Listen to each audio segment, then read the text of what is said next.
Vem cá, meu amado servo Jonathan. Jonathan é um discípulo muito precioso também, né? A gente caminha com pessoas tão preciosas, mas antes de ele caminhar comigo, ele é um discípulo precioso do Senhor Jesus. Amém? E hoje Deus confiou a palavra a ele. Eu gostaria de fazer uma oração. Está muito... Bom dia. Como o pastor já me apresentou, eu sou o servo Jonathan. Amém? Eu convido então a igreja a abrir lá a palavra de Deus em 1 Crônicas, no capítulo 4, do 9 ao 10. Hoje o tema é o preço da unção. Nós vamos decorrer a palavra aqui e vamos ver grandes homens que pagaram um preço ali pela unção do Senhor.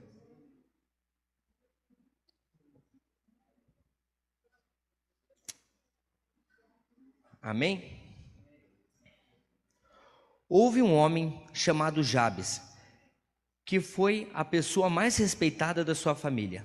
A sua mãe pôs nele o nome de Jabes, porque ela havia sofrido muita dor no parto.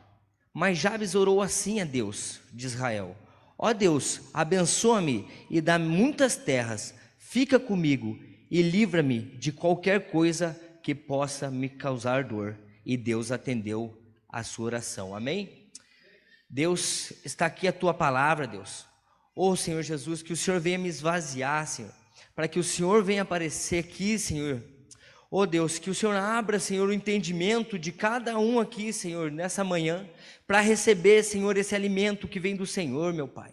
Em nome do Senhor Jesus, desde já eu agradeço, Pai, pois eu vejo os milagres, eu vejo as restaurações que o Senhor vai fazer a partir dessa palavra, Deus. Em nome do Senhor Jesus, amém.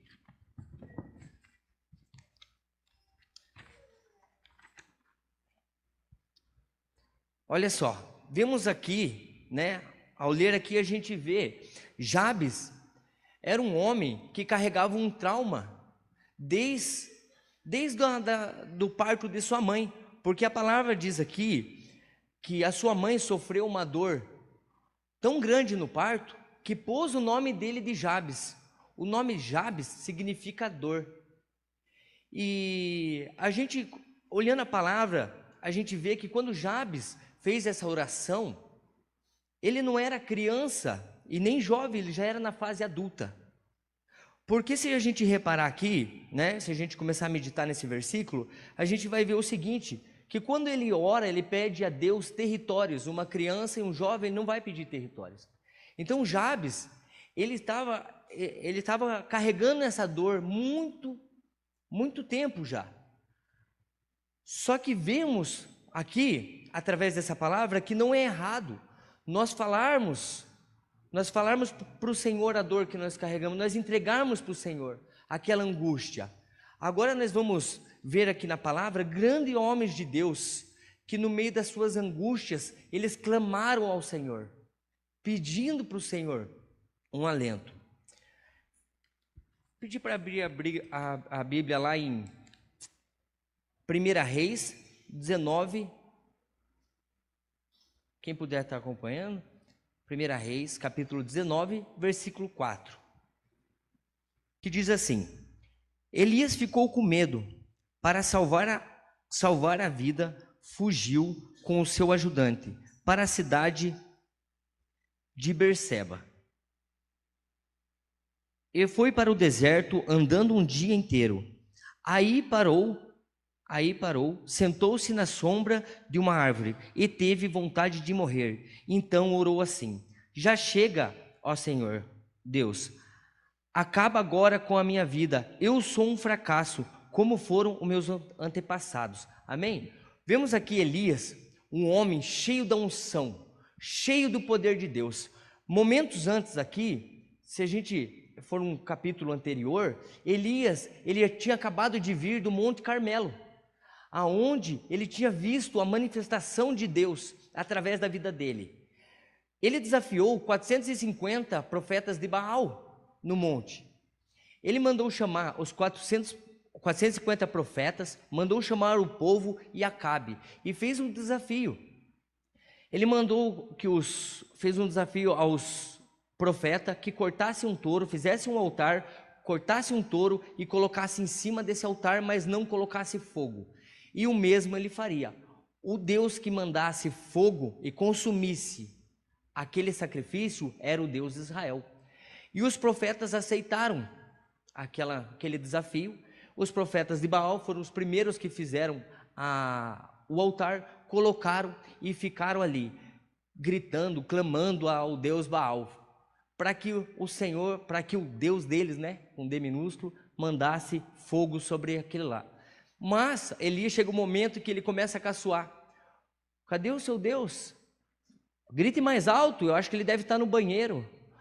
Eu acho que você tem que gritar mais ainda, porque talvez ele saiu para viajar. E começou a caçoar. Quando deu mais ou menos meio-dia, ele falou, agora foi a vez dele. O que ele fez? Ele pegou 12 pedras, que referia às 12 tribos, e começou a montar o altar. Mandou o povo, presta atenção nessa parte, que é muito sobrenatural o que Deus quer falar com a igreja, através desse tópico. Elias, ele começa a pegar as 12 pedras e consertar o altar, colocando o touro em cima, pedindo para o povo chegar mais perto. Quando o povo chega mais perto, ele ora a Deus, pedindo: Senhor, manda fogo, queimando esse sacrifício, para o povo ver que há um Deus em Israel. E a sua oração foi concedida, porque o Senhor já tinha falado com ele. Então desceu o fogo do céu e queimou todo o sacrifício. Mas como que um homem tão cheio da unção, tão cheio do poder de Deus, desanimou? Assim que acabou aquele sacrifício, Acabe voltou para Jezreel, né? Tem outro contexto, mas eu não quero entrar, tem outra parte. Acabe voltou para Jezreel e contou à sua esposa Jezabel o que havia acontecido. E os profetas de Baal eram os profetas dela.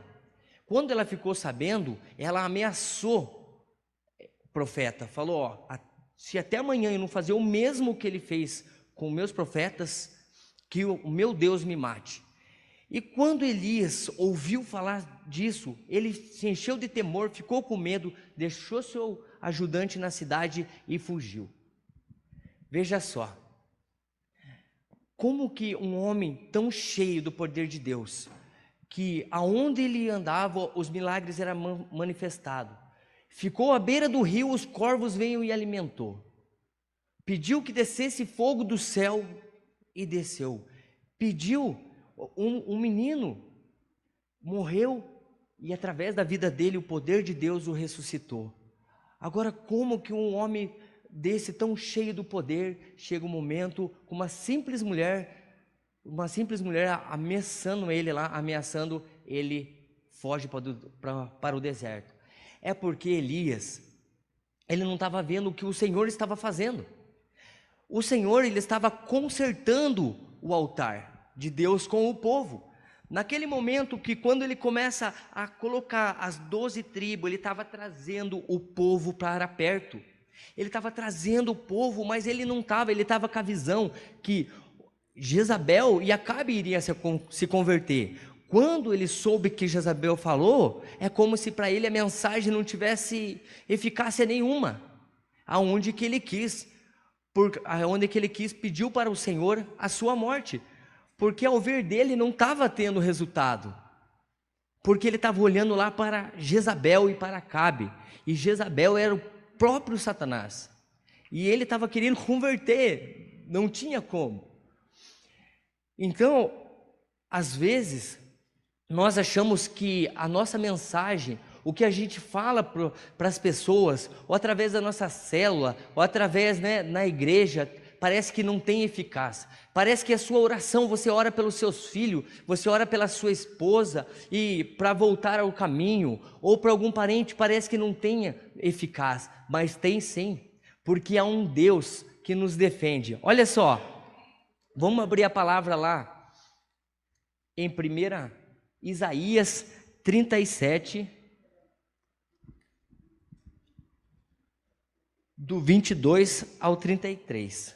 Aqui nessa história, é a história do rei Ezequias. É a história do rei Ezequias. Ezequias, ele foi afrontado pelo rei Senaqueribe. O rei Senaqueribe mandou as cartas dele lá para ele, afrontando, dizendo que, mostrando quantas cidades eles tinham destruído, que os assírios tinham destruído, e a próxima seria Jerusalém, que não ia sobrar pedra sobre pedra, ia destruir tudo. Quando Ezequias soube disso, pegou aquelas cartas, ele levou ao altar do Senhor. Ele levou ao altar do Senhor, na presença do Senhor, e clamou: Senhor, olha aqui, ó, que o rei Senaqueribe, olha o que ele está fazendo, ó, ameaçando todo o povo. E começou a clamar o Senhor. E veja só ali, vamos ler a resposta que Deus deu ao rei Senaqueribe. O Senhor, o Deus de Israel, tinha dito o seguinte à cidade de Jerusalém. O Senhor, ó Deus de Israel, tinha dito o seguinte: a cidade de Jerusalém ri e caçoa de você, Senaqueribe. A quem você pensa que ofendeu e insultou? De quem zombou? Você fez tudo isso contra mim, o Santo Deus de Israel. O que eu quero trazer com essa palavra? Não temos que ter medo por aquilo que o Senhor confiou a nós, porque há um Deus que nos defende. Mas antes de nós pegar aquela afronta e levar para nossa família, ou levar para nossos amigos, ou reclamar, chorar, devemos pegar aquilo e levar a trazer aqui, aos pés do Senhor, porque é Ele que nos defende, é Ele que entra na batalha. Os seus olhos não veem, mas quando você ora, o Senhor manda um anjo lá, para resgatar o seu filho, para resgatar a sua esposa. Não importa por quem você está orando, não importa por quem você está buscando, porque há um Deus que nos defende. Porque a palavra de Deus diz assim, a palavra de Deus diz que quando Ele vai enviar os discípulos lá em Marcos, Ele vai enviar os discípulos, Ele fala bem assim, foi dado a mim toda a autoridade e poder. Pois ide fazer discípulos por toda a terra, batizando-nos em nome do Pai, do Filho e do Espírito Santo, pois eu estarei com vocês. Então o Senhor está com nós. Quando se levantamos para fazer o ide, para orar um pelos outros, o Senhor se levanta por nós. Só que nós começamos a olhar para os problemas, achando que não tem eficácia, mudando o nosso foco. Temos que continuar firme, porque olha que diz lá, Paulo em Tessalonicenses 2, do 14, Tessalonicenses, deixa eu só ver o versículo aqui para mim falar.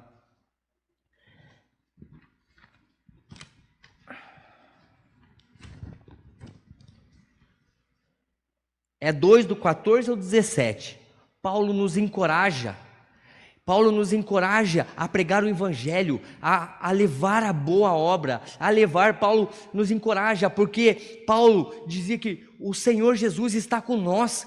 Quando nós se levantamos para pregar o evangelho, quando nós se levantamos pela nossa família, há um anjo que desembanha a sua espada, para ir à frente daquilo. Só que como eu falei, como eu comentei ali, nós desviando o nosso foco, como Elias, ele estava querendo converter lá Jezabel e Acabe, mas não era isso que Deus queria.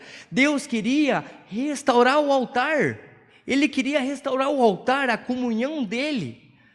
Às vezes você não vê eficácia, mas a sua semente está sendo plantada, outros vão colher, e assim por diante. Deus, Ele usa nós de forma extraordinária, diferente. Talvez a gente não entende o que o Senhor quer naquele momento, mas nós temos que levantar como igreja e buscar,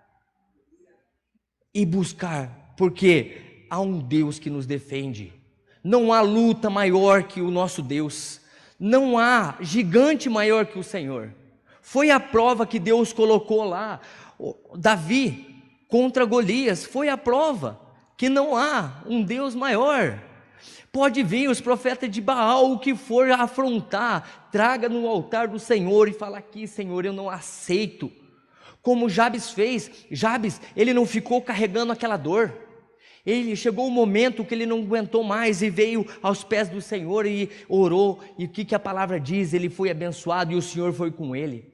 Não é errado nós trazermos nossas angústias.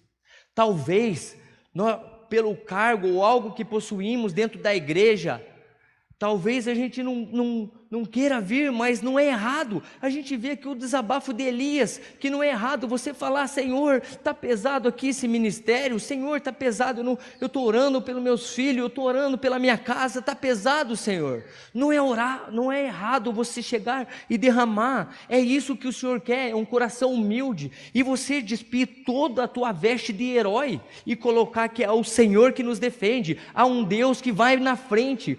O rei Zedequias, ele não preparou o seu exército, ele não preparou ali as muralhas, preparou para que o rei viesse. Não, a primeira coisa ele fez o quê? Ele foi lá nos pés do Senhor. O Senhor está aqui afrontando o seu povo, está aqui afrontando o Senhor. É isso que devemos fazer, é colocar na presença do Senhor, é porque é Ele que vai fazer por nós. Não é nós que convencemos o homem, mas é o Espírito Santo. E Deus, Ele quer nos usar como um vaso de honra. Temos que se dispor, porque Deus, há um preço por essa unção, mas Deus está procurando pessoas dispostas a receber essa unção, a ir guerrear através da tua oração, através da sua meditação pela palavra, se revestindo do poder de Deus. E olha só, lá em Jeremias 20, do 14 ao 18, vamos ler lá, se quiser acompanhar.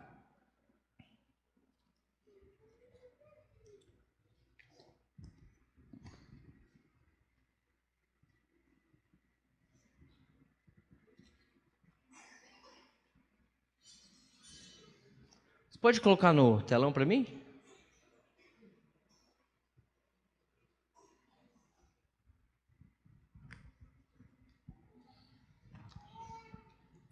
Olha só o que Jeremias fala: maldito seja o dia em que eu nasci, esqueça um dia em que a minha mãe me deu a luz. É muito forte esse versículo. A gente vê também que se a gente parar para refletir e ver também Jeremias foi um homem, um profeta do Senhor, que foi incumbido em levar a mensagem ao povo de Israel ao arrependimento. Jeremias, quando eu estava estudando, Deus começou a me mostrar muito forte por que ele era o profeta chorão. Porque quando ele olhava para o povo, ele começava a chorar porque o povo não se arrependia. Ele lamentava porque Deus tinha dado a visão e mostrado o que ia acontecer com o povo se não se voltasse a Deus. Deus tinha dado a revelação a ele. E a palavra diz ali que até os irmãos, até os amigos dele o caçoavam. Ele fala: Senhor, o Senhor me seduziu e eu fui seduzido, eu não aguento mais. Mas logo depois ele diz assim: mas Senhor, há um fogo dentro de mim, que queima, que eu não posso segurar. Esse fogo está dentro de você, esse fogo está dentro de mim e de você. Se estava apagado, eu creio que hoje o Senhor vai reacender esse fogo, em nome de Jesus, e você vai se levantar. Porque Jeremias, ele não ficou preocupado com a dor que ele estava sentindo, porque ele foi açoitado, ele ficou no meio do pátio sem comer, passando fome, mas ele não chorava pela vida dele, ele chorava pela vida do povo.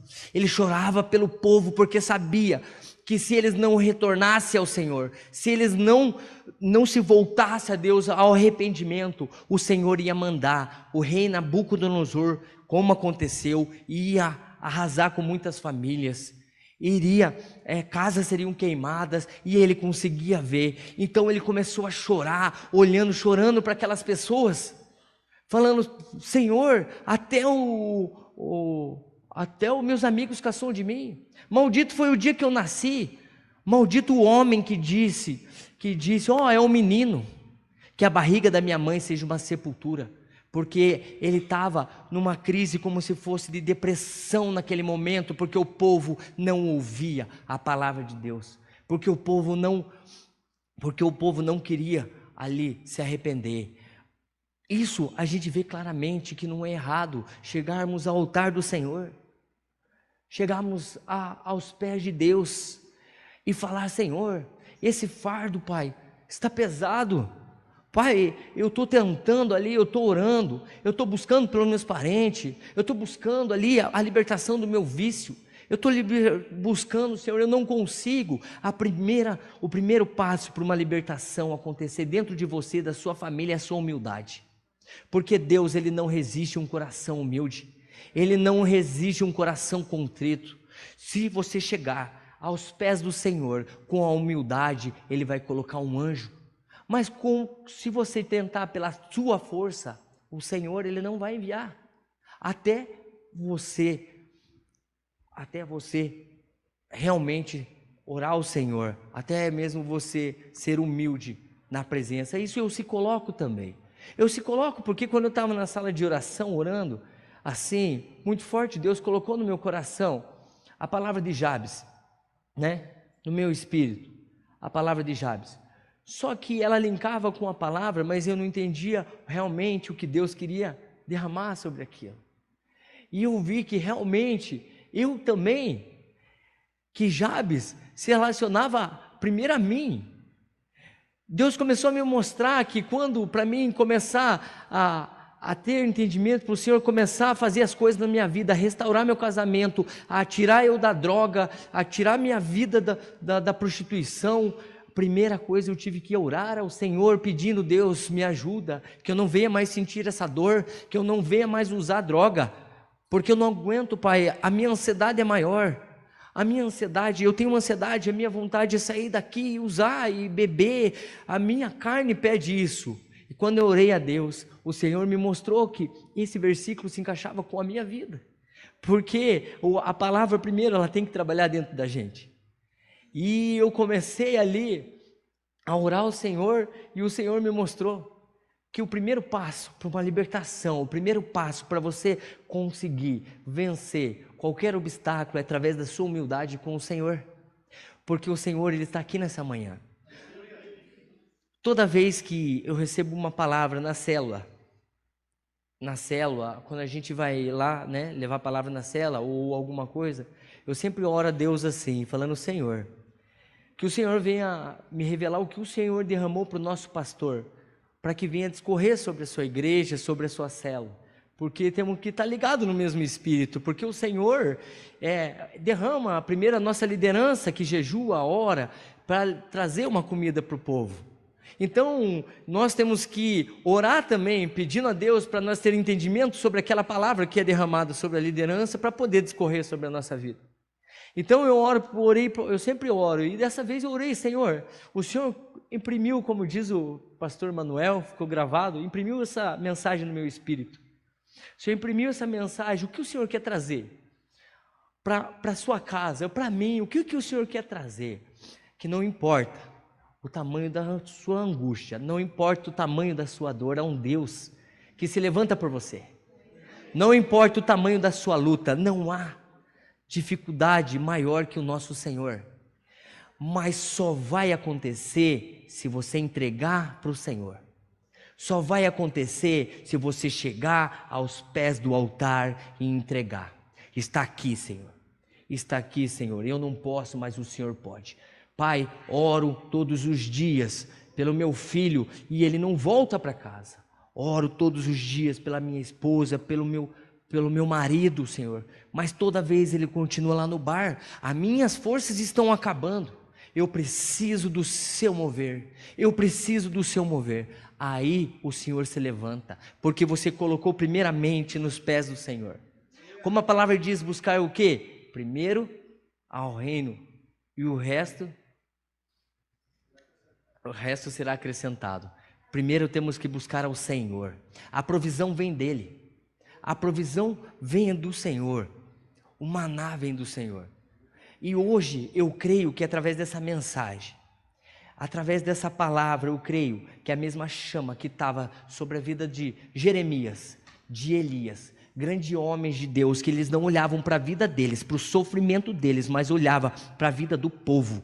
O que o povo pensava vai cair sobre a minha vida e sobre a vida de vocês. Essa unção, ela é um preço a ser paga, mas é recompensador quando você olha lá na cela, você ora e a pessoa levanta a mão confessando o Senhor como Salvador, a família dela sendo restaurada, a família dela sendo curada, pessoas que ali estavam presas no vício há anos, ali sendo liberta pelo Senhor, era um escravo antes de Satanás e hoje está aqui servindo a Deus. Não tem preço melhor que pagar por isso, por essa unção, para você ver o povo do Senhor. É isso que tinha dentro de Elias, é isso que tinha dentro de Jeremias, é isso que tinha dos grandes profetas, que tem muito mais profetas aqui do Senhor, que resistiram toda essa dor. O apóstolo Paulo orava da cadeia, lá onde ele estava na cadeia, ele falava, eu estou preso, mas a mensagem não está presa.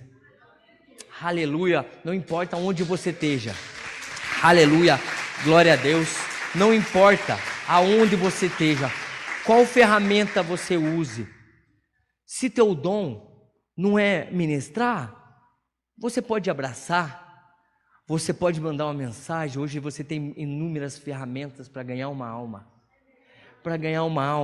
Nisso, vou falar só rápido um testemunho.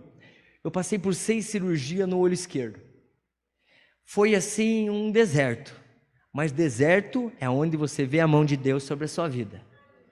Eu vi a mão de Deus sobre a minha vida, porque eu sou autônomo. Eu trabalho com instalação de câmera, então eu fiquei totalmente dependente do Senhor. E cada 15 dias nessa recuperação, que eu estava nessa recuperação, e um dia, 2 eu podia trabalhar. Nesse 2 dias eu trabalhava, eu pagava meu aluguel e as minhas contas. Então Deus sempre colocou as mãos. Agora, voltando para onde, da mensagem, como é importante a ferramenta. Um dos dias eu entrei aqui, e eu estava com o tampão no olho e estava muito assim, angustiado pelo aquilo que eu estava vivendo. Mas veio um servo do Senhor. É muito importante você abraçar o teu irmão. É muito importante você dar uma palavra de consolo. Não quando ele vir falar para você, tá ruim, para mim está pior ainda.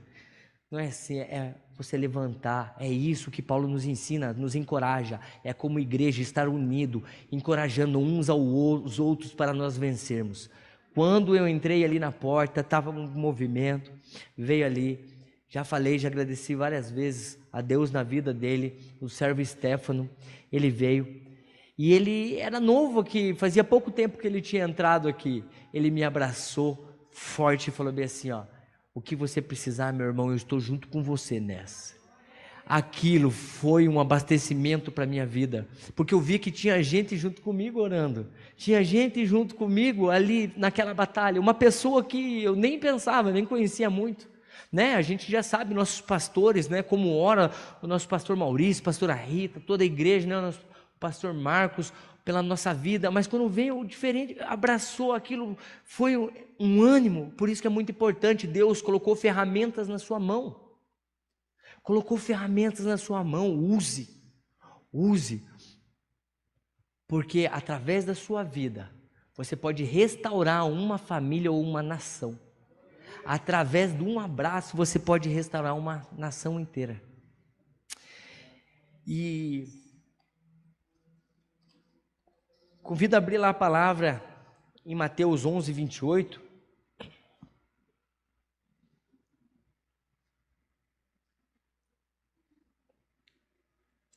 Se puder abrir aqui para mim, fazendo um favor também.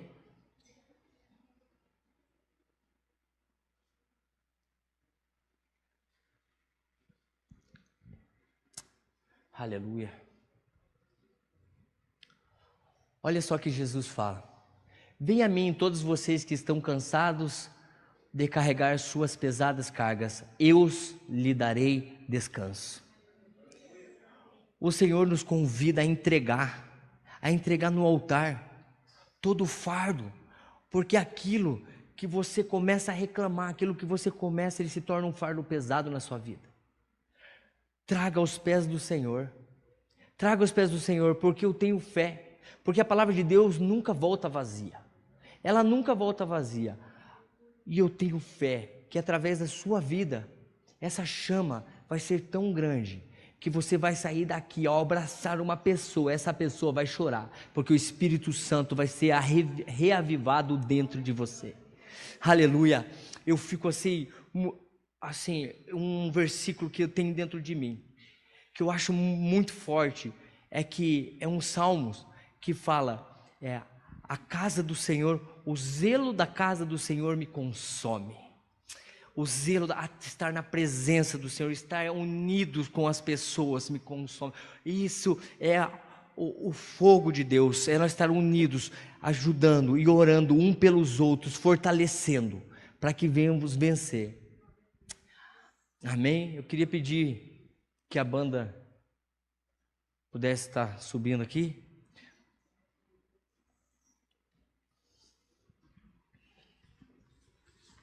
Aleluia. Porque talvez você tenha se sentido cansado e sobrecarregado, achando que sua mensagem ou trabalho para Deus não tenha dado frutos. Mas lembre-se, a palavra de Deus nunca volta vazia, mesmo que o resultado não seja o que esperamos. Se coloque de pé na presença do Senhor.